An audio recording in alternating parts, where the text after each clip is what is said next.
আসসালামু আলাইকুম। Mathematics home channel থেকে আপনাদের শুভেচ্ছা স্বাগতম। আজকে আমরা জানবো সরলরেখা সমীকরণ অর্থাৎ ম্যাথমেটিক্স ওয়ানের 14তম অধ্যায়ের সংক্ষিপ্ত ও রচনামূলক প্রশ্ন উত্তরগুলো। এখানে যে অঙ্কগুলো আছে ভেরি ভেরি ইম্পর্টেন্ট। এই চ্যাপ্টার থেকে প্রত্যেকবারই রচনামূলক থাকে। আপনারা সব বুঝে শুনে অঙ্কগুলো দেখবেন এবং করবেন, প্র্যাকটিস করবেন। এক নম্বরে বলা হচ্ছে 1 বিন্দু দিয়ে যায় এবং এত সরলরেখার উপর লম্ব হয় এমন সরলরেখার সমীকরণ নির্ণয় করো। আমরা অঙ্কটা বোঝার চেষ্টা করি যে এখানে যে সমীকরণটা দেওয়া আছে অর্থাৎ একটা রেখার সমীকরণ দেওয়া আছে, আমাদের বের করতে হবে যে এই সরলরেখাটার উপর লম্ব এবং যে রেখাটা 1 বিন্দু দিয়ে যায় এরকম সরলরেখার সমীকরণ বের করতে হবে। তো এখানে আমরা এই সমীকরণটাকে একটু সাজাই নেই সাধারণ সমীকরণের মতো করে। তাহলে y ইকুয়াল 2x প্লাস 7 অর্থাৎ 2x প্লাস 7 ইকুয়াল y, ওয়াইটাকে আমরা বাম পাশে নিয়ে আসি। 2x minus Y plus 7 equal 0। এটাকে সাজায় নিব। প্রথমে x থাকবে, তারপর y থাকবে, তারপর কনস্ট্যান্ট, তারপরে চিহ্ন যা হয় এভাবে সুন্দর করে সাজায় নিব। এরপরে বলা হচ্ছে যে 1 নং সরলরেখার লম্বরেখার সমীকরণ। এরকম একটা সূত্র ছিল পার্ট 1-এর মধ্যে। পার্ট 1 অবশ্যই দেখবেন, তারপরে এই অঙ্কগুলো দেখবেন, তাহলে সুবিধা হবে। এখানে হচ্ছে 1 নং সরলরেখার লম্বরেখার সমীকরণ। তাহলে কিভাবে হবে যে x এর যে সহগ সেটা যাবে y এর কাছে, y সহগ যাবে x এর কাছে, y এর সামনের যে চিহ্ন সেই চিহ্নটা পরিবর্তন হবে, কনস্ট্যান্ট পরিবর্তন হবে। তাহলে এখানে y এর যে সহগ 1 এটা আসবে x এর কাছে অর্থাৎ শুধু x হবে অর্থাৎ 1x মানে x। এরপরে x এর যে সহগ 2 এটা যাবে y এর কাছে, তার মানে এখানে 2y হবে। y এর সামনে যে মাইনাস আছে তাহলে এখানে y এর সামনে হবে প্লাস, অর্থাৎ এখানে আসলো x প্লাস 2y আর কনস্ট্যান্ট চেঞ্জ হবে প্লাস k ইকুয়াল 0। এটা হচ্ছে 2 নম্বর সমীকরণ। প্রশ্নেই বলা আছে যে যে লম্বরেখাটা বের করতে হবে সেই লম্বরেখাটা হচ্ছে 1 বিন্দুগামী, এখানে প্রশ্নেই বলা আছে। তাহলে যেহেতু এই 2 নম্বর সরলরেখাটা 1 বিন্দুগামী, তাহলে x এর জায়গায় 1 আমরা বসাইতে পারবো, y এর জায়গায় 1 বসাইতে পারবো, y এর যে মানটা 1। ঠিক এইভাবে আমরা মানগুলো বসাই দিই, x এর জায়গায় 1 এবং y এর জায়গায় 1। এরপর ক্যালকুলেশন করি, k এর মান আসবে -3। যোগ বিয়োগ আপনারা পারবেন। তাহলে আমরা এই 2 নম্বর সমীকরণে k এর মানটা বসাই দিব। 2 নংয়ে k এর মান 2 নংয়ে বসিয়ে পাই, -3 আসছে k এর মান, এখানে -3 বসাই দিলে এটা অ্যান্সার হয়ে যাবে। এখানে 2 নম্বর যে প্রশ্নটা ঠিক 1 নম্বর প্রশ্নের মতো, এমন একটি সরলরেখা সমীকরণ নির্ণয় করো যা 2 -3 বিন্দু দিয়ে যায় এবং এত রেখাটির উপর লম্ব হয়। ঠিক একই, এখানে 7টাকে আমরা পার করে নিব, -7 হবে। এরপর এত বিন্দু দিয়ে এটার একটা লম্বরেখার সমীকরণ আমরা ধরে নিব, আবার এত বিন্দু দিয়ে যায়। অর্থাৎ 1 নম্বর যদি বুঝতে পারেন ঠিক মতো তাহলে এটা অবশ্যই আপনারা পেয়ে যাবেন। 1 নম্বরটা ভালো করে করে এটা প্র্যাকটিস করবেন। 3 নম্বরে বলা হচ্ছে, এটা রচনামূলকের জন্য ভেরি ভেরি ইম্পর্টেন্ট। y অক্ষের সমান্তরাল এবং এত রেখা দুটির ছেদ বিন্দু দিয়ে যায় এমন সরলরেখার সমীকরণ নির্ণয় করো। তো আমরা অঙ্কটা একটু বুঝি। আমরা এখানে বলা হচ্ছে যে y অক্ষের সমান্তরাল অর্থাৎ যে সরলরেখা সমীকরণটা বের করতে বলছে সেই সরলরেখাটা হবে y অক্ষের সমান্তরাল। আমরা সূত্রে জানি y অক্ষের সমান্তরাল সরলরেখার সমীকরণ x equal 0, sorry x equal a।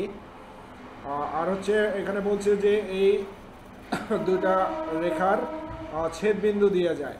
তো এই দুটা রেখার ছেদ বিন্দু বলতে আমরা যেটা বুঝি যে এই সমীকরণ দুটাকে যদি আমরা সমাধান করি, অর্থাৎ এই সমীকরণ দুটা থেকে আমরা x এর মান এবং y এর মান বের করব, তাহলে আমরা ছেদ বিন্দুটা পেয়ে যাব।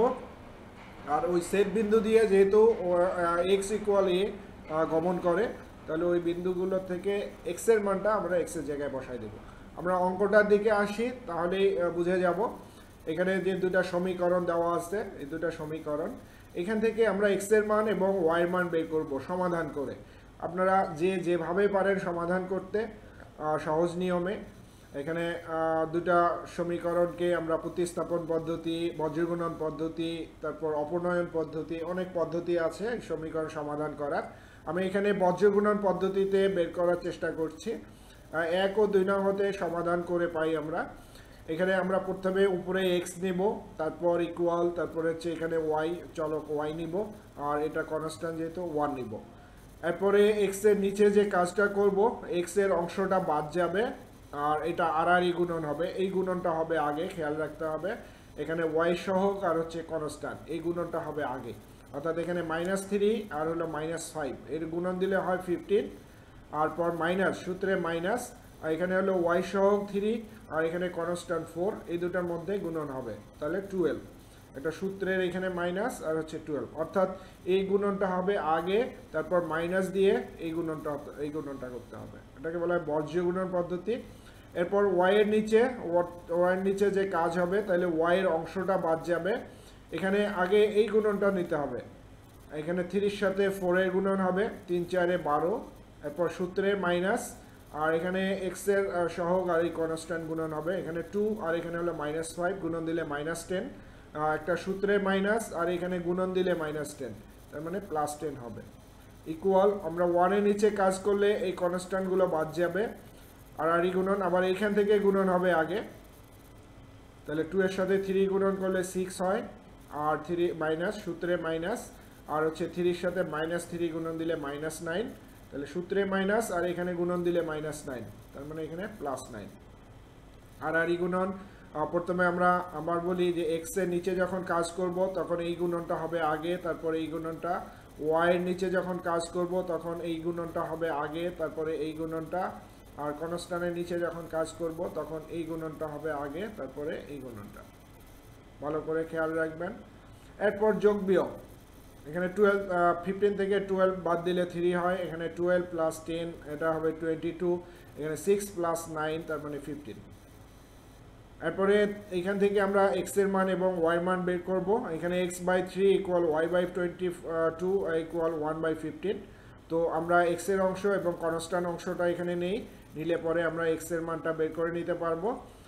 এখানে আসে x/3 = 1/15, তার মানে x = 3/15, অর্থাৎ এই 3টা উপরে যাবে।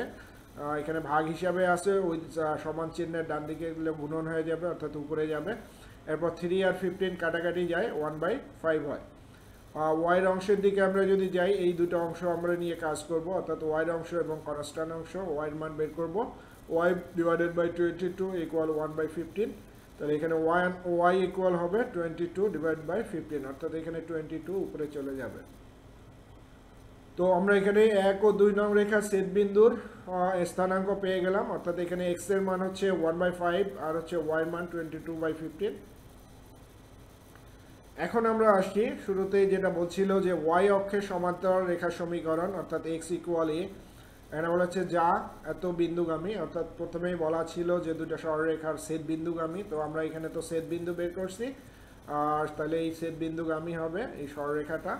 এখন এই রেখাটার সমীকরণে আমরা এক্স এর জায়গায় এখানে যে বিন্দুর এক্স এর মান, সেই মানটা আমরা এখানে বসাই দেব।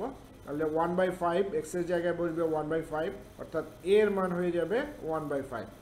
আমরা 3 নম্বর সমীকরণে এ এর জায়গায় 1/5 বসাই দিই, এ এর মান 3 নং এ বসিয়ে পাই। তাহলে এর জায়গায় 1/5 বসানো হলো। 5টাকে আমরা যদি এদিকে পার করে দেই, এদিকে ভাগ হিসাবে আছে, ওদিকে পার করে দিলে গুণন হয়ে যাবে, অর্থাৎ 5x = 1। 1টাকে যদি বামে নিয়ে নেই, 5x - 1 = 0। ভেরি ভেরি ইম্পর্টেন্ট অঙ্ক, রচনামূলকের জন্য একটু খেয়াল করবেন ভালো করে। 4 নম্বর অঙ্ক ঠিক একই রকম, y অক্ষের সমান্তরাল এত এত রেখা দুটি ছেদ বিন্দু দিয়ে যায় এমন সরলরেখা সমীকরণ নির্ণয় করো। সেম অঙ্ক, প্র্যাকটিস করবেন নিজেরা। উপরের অঙ্কটা দেখে 3 নম্বর অঙ্কটা দেখে আপনারা প্র্যাকটিস করবেন। 5 নম্বরে বলা হচ্ছে এত ও এত রেখা দুটি ছেদ বিন্দু দিয়ে যায় এবং এত রেখাটির উপর লম্ব সরলরেখার সমীকরণ নির্ণয় করো। এই অঙ্কটাও ঠিক আগেরগুলোর মতোই, একটু ভিন্ন। এখানে বলছে যে এই রেখাটির উপর লম্ব সরলরেখার সমীকরণ নির্ণয় করো, এখানে একটু চেঞ্জ, বাকি সবই এক। তার মানে এখানে এই সমীকরণ এবং এই সমীকরণের কি ছেদ বিন্দু বের করতে হবে। বলছে দুটি বিন্দু ছেদ বিন্দু দিয়ে যায়, তাহলে এই দুটো এক, অর্থাৎ 1 আর 2 সমীকরণে কি ছেদ বিন্দু বের করতে হবে। তারপর 3 নম্বর সমীকরণে লম্ব রেখার সমীকরণ বের করতে হবে। তো এখানে 1 এবং 2 এই দুটো সমাধান করি। আগের মতোই বজ্রগুণন পদ্ধতিতে সমাধান করা আছে। আমরা x নেব, y নেব, তারপর কনস্ট্যান্ট নিব 1 মাঝে সমান চিহ্ন। তারপর x এর নিচে যখন কাজ করব x এর অংশটা আমরা এই সমীকরণ দুটাকে পাশাপাশি রাখবো, তাহলে ক্যালকুলেশনে সুবিধা হবে। x এর অংশটাকে বাদ দিব, তাহলে এই আর গুণন হবে +3, y সহ +3, এখানে আছে -5, তার মানে -15, মানে -15। তারপরে সূত্রে মাইনাস, এখানে y সহ 4, এদের কনস্ট্যান্ট 4, এই দুটো গুণন করলে হবে 16, তাহলে -15 -16। একইভাবে y নিচে যখন কাজ করব, অর্থাৎ y এর অংশটা তখন বাদ যাবে, এই গুণনটা হবে আগে 3 আর 4, 3 4 12 গুণন। তারপর সূত্রে মাইনাস, আর এলো x এর সহগ 2, আর এখানে কনস্ট্যান্ট -5, এই দুটোর মধ্যে গুণন হবে -10। সূত্রে মাইনাস আর এখানে গুণন করলে -10, তাহলে +10 হবে। এর জন্য কনস্ট্যান্টের, অর্থাৎ 1 এর নিচে যখন আমরা কাজ করব তখন এই কনস্ট্যান্ট বাদ যাবে, এই গুণনটা হবে আগে, 2 এর সাথে 4 এর গুণন হবে আগে 8, তারপর সূত্রে মাইনাস 3 এর সাথে 3 গুণন 9। এরপরে যোগ বিয়োগ করলে পরে এখানে x divided by -31 equal y divided by 22 equal 1 divided by -1। এরপরে x এর অংশ আর হচ্ছে কনস্ট্যান্ট অংশটা যদি নিয়ে আমরা কাজ করি তাহলে আমরা x এর মান পেয়ে যাব, আর হলো y এর অংশ আর কনস্ট্যান্ট নিয়ে যদি কাজ করি তাহলে y এর মানটা পেয়ে যাব। এখানে দেখেন, এখানে x divided by -31 equal 1 divided by -1, তারপরে -31 এটাকে ডান পাশে দিয়ে দেই, উপরে গুণন হয়ে যাবে, কাটাকাটি বা মাইনাস মাইনাস বাদ যাবে, 1টাকে বাদ দেওয়া যায়, x ইকুয়াল 31 হয়। এদিকে আমরা 22কে ডান পাশে পার করে দেই, উপরে চলে যাবে, নিচে -1, তো মাইনাস, এখানে মাইনাসটা কাউন্ট হবে, 1টার দরকার নাই, অর্থাৎ -22। তাহলে এখানে ছেদ বিন্দু আমরা পাইলাম কি 31 আর হচ্ছে -22, অর্থাৎ x এর মান 31, y এর মান হচ্ছে -22। এখন আসি 3 নম্বর যে সমীকরণটা ছিল, সেই সমীকরণের লম্বরেখার সমীকরণ। আমরা একটু সমীকরণটাকে যদি দেখি, 6x - 7y + 8 = 0। এখানে যেটা করতে হবে, x এর সহগ যাবে y এর কাছে, y সহগ যাবে x এর কাছে, y এর সামনে যে চিহ্ন সেটা পরিবর্তন হবে, কনস্ট্যান্ট পরিবর্তন হবে, অর্থাৎ এটার লম্বরেখার সমীকরণ আমরা পাবো 7x তারপরে plus 6y plus k equal 0। আশা করি বুঝতে পারছেন। 7x plus 6y plus k equal 0। বলা হচ্ছে প্রশ্নেই যে এই সরলরেখাটা 31 অর্থাৎ ছেদ বিন্দুগামী, তাহলে 31 হচ্ছে -22 বিন্দুগামী। তো যেহেতু এই সরলরেখা অর্থাৎ 4 নম্বর সরলরেখাটাই বিন্দুগামী, তাহলে x এর জায়গায় 31 বসবে, y এর জায়গায় -22 বসবে। এরপরে আমরা k এর মানটা পেয়ে যাব, ক্যালকুলেশন অর্থাৎ যোগ বিয়োগ করে আমরা k এর মান পাচ্ছি -85। এই k এর মানটা আমরা 4 নম্বর সমীকরণে বসাই দেই, তাহলেই হয়ে যাবে, k এর জায়গায় -85 বসাই, এটাই आंसर।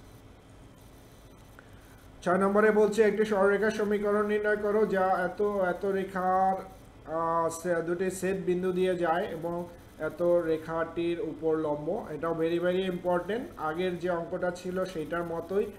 এইখানে এই দুটো সমীকরণ আছে, সমাধান করবেন, ছেদ বিন্দু পাওয়া যাবে, তারপর এই রেখাটার লম্বরেখা সমীকরণ বের করতে হবে। তো এখানে ওয়াইটা আগে আছে, আপনারা এক্সটাকে আগে নেবেন, অর্থাৎ 2x এটাকে সাজায় নেবেন, 2x + 5y = 0। এখানে কনস্ট্যান্ট নাই। তারপরেও লম্বরেখার যখন সমীকরণ আমরা ধরব তখন কনস্ট্যান্ট নিয়েই কাজ করতে হবে। তো প্র্যাকটিস করেন, অঙ্কটা হয়ে যাবে ইনশাআল্লাহ। অঙ্কটা খুবই ইম্পর্টেন্ট। আরও কয়েকটা অঙ্ক আছে, 3-4টা অঙ্ক আছে, আমরা নেক্সট ক্লাসে জানবো। আজকে এ পর্যন্তই। সবাই ভালো থাকবেন, সুস্থ থাকবেন। আল্লাহ হাফেজ।